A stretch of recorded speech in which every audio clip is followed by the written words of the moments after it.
وظیفہ کرنے سے پہلے کچھ صدقہ و خیرات کر لیا کریں۔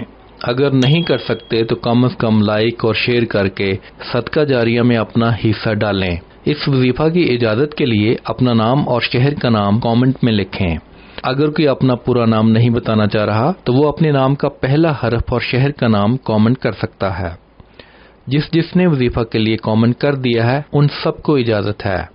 انسان کے لیے ناممکن ہے کہ وہ پھولوں میں سے شہد بنا سکے، تو پھر ایک چھوٹی مکھی اتنا بڑا کارنامہ کیسے سر انجام دے سکتی ہے؟ کیا اسے کوئی سکھانے والا نہیں؟ بے شک وہ اللہ ہے۔ آج کل بے روزگاری بہت بڑھ گئی ہے، ہر کوئی اچھی نوکری کی تلاش میں مارا پھر رہا ہے۔ اچھی ملازمت کا حصول بہت ہی مشکل بلکہ ناممکن کام بن گیا ہے۔ اچھی ملازمت بھی اللہ کی عطا کردہ نعمتوں میں سے ایک بڑی نعمت ہے۔ اس لیے آج ہم بے روزگار افراد کے لیے ایک عمل تحفۃً لے کر حاضر ہوئے ہیں۔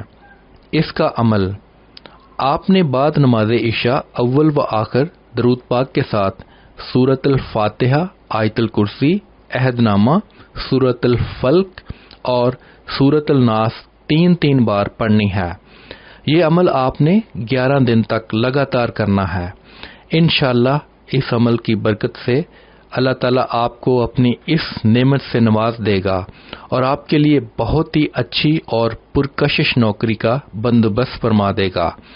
آپ ایسی نوکری کا تصور بھی نہیں کر سکتے ہوں گے۔